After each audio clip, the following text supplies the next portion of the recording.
O Senhor esteja convosco. Proclamação do Evangelho de Jesus Cristo segundo Mateus.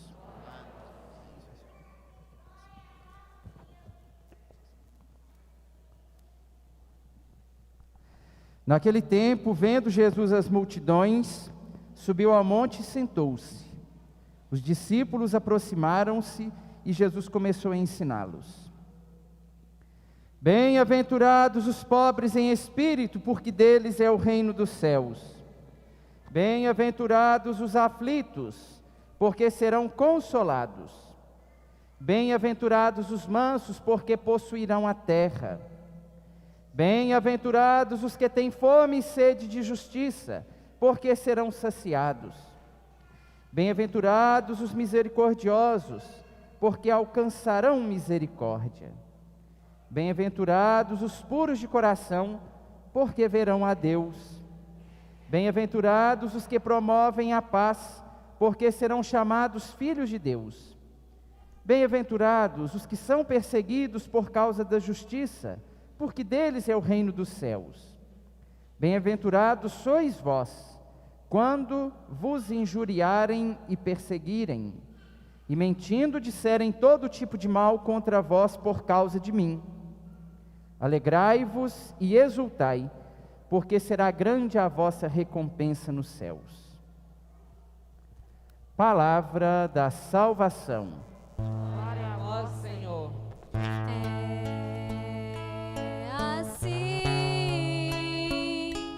A geração dos que procuram o Senhor.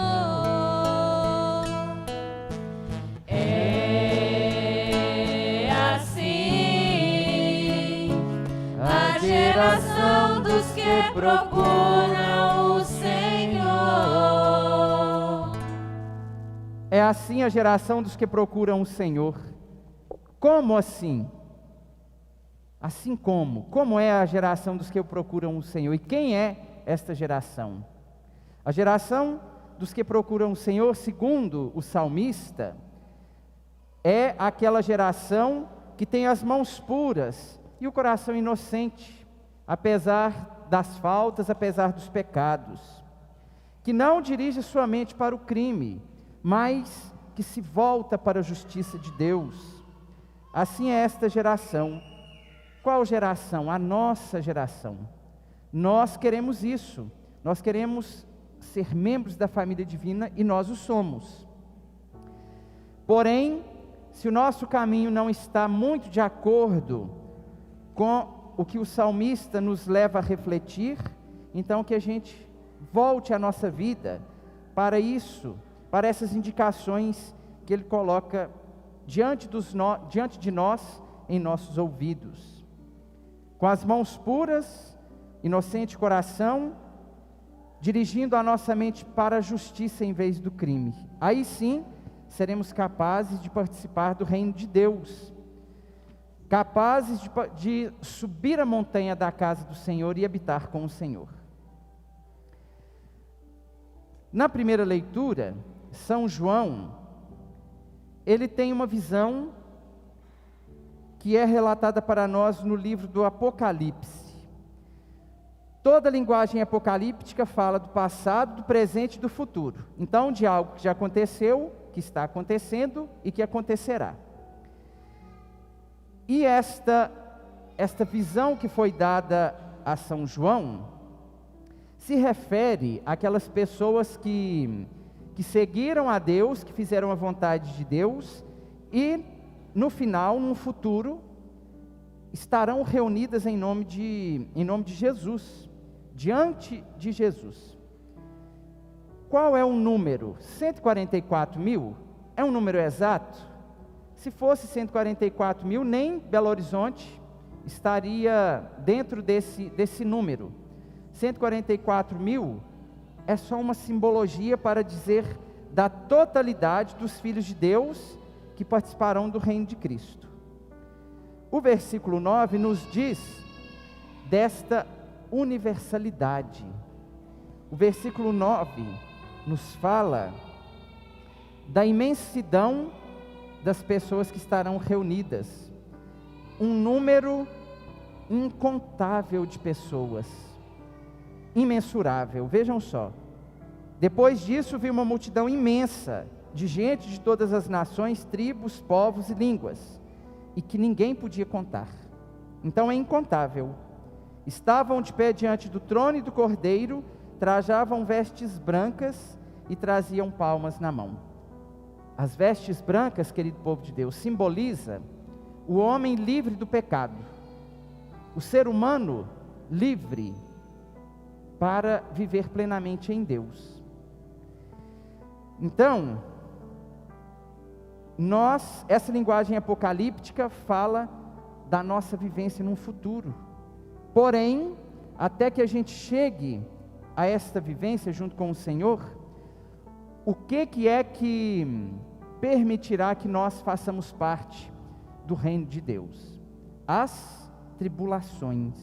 Por meio das tribulações, nós lavaremos as nossas vestes no sangue do Cordeiro.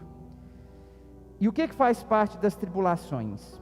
As perseguições, as tentações, as quais o povo de Deus são acometidos.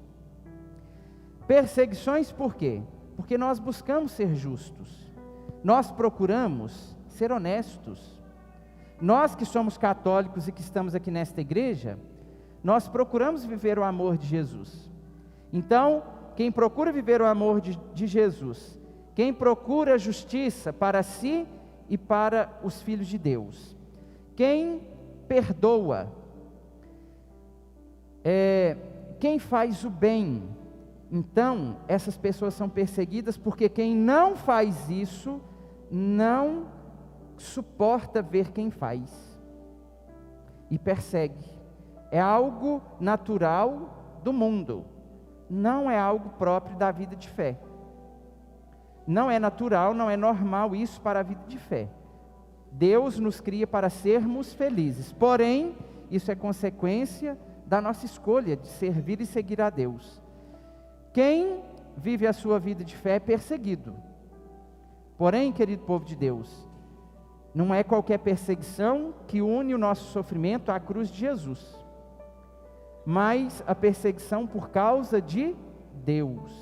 Quando nós fazemos o bem, somos perseguidos por causa de Deus, aí sim, o sofrimento causado nos aproxima de Jesus Cristo. E as tentações, assim como as perseguições, as tentações às quais nós nos vemos todos os dias da nossa vida. E às vezes, a mais simples possível, que às vezes a gente nem pensa ser tentação, devemos enfrentá-las e superá-las, segundo o ensinamento de São João. Na segunda leitura, ouvimos o mesmo trecho de São João, escrito por São João ou por membros da sua comunidade, para a qual ele escreve. E ele diz que um grande presente foi dado a nós, um presente espiritual, de sermos considerados filhos de Deus. E por meio de qual sacramento nós fazemos parte da família divina?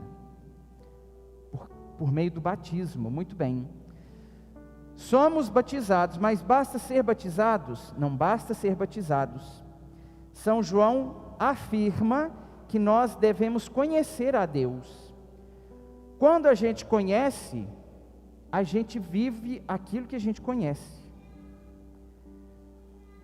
Pelo menos nós somos convidados a viver isso, de modo particular, os ensinamentos da vida de fé. Se conhecemos Deus, permanecemos com Deus e Deus permanece conosco. Isso nos enche de esperança para vivermos felizes, porque a felicidade é o que Deus quer para todos nós. Ele quer que nós sejamos felizes. Tanto que no Evangelho de São Mateus, Jesus Cristo ensina aos seus discípulos um projeto de felicidade. Alguém aqui nesta igreja quer ser feliz? Eu quero ser feliz. Então, Jesus apresenta para nós como é que nós podemos ser felizes. Praticando as bem-aventuranças. E todas A primeira: bem-aventurados os pobres em espírito, porque deles é o reino dos céus. Então, querido povo de Deus, para sermos felizes, que nós sejamos pobres em espírito. O que é ser pobre em espírito? Não podemos confundir ser pobre em espírito com ser pobre de espírito. No português tem diferença. O de é uma conjunção e em ou no, na verdade no é preposição mais artigo, não é isso? As professoras de português podem me ajudar aí. Tem diferença. Ser pobre em espírito significa viver com o mínimo necessário aqui nessa vida e fazer uso dos bens materiais para ajudar o próximo. Significa ainda se depositar inteiramente na confiança de Deus. Ser pobre de espírito é o contrário, é se ver na sua autossuficiência, achar que a gente não precisa de Deus, achar que nós podemos caminhar por esse mundo sem o auxílio de Deus, mas colocando a nossa confiança nos bens terrenos, nos bens terrestres. Então, todas as outras bem-aventuranças estão ligadas a essa. Ser feliz significa colocar em prática as bem-aventuranças, de modo particular, ser pobre em espírito. Quem é pobre em espírito tem fome e sede de justiça. Quem é pobre em espírito, se sofrer alguma aflição, isso nada causa na pessoa que está sofrendo, porque confia em Deus de que será consolado. Quem é pobre em espírito é manso. Quem é pobre em espírito é misericordioso. Deixa o seu coração ser purificado, se por acaso não for. Quem é pobre em espírito promove a paz.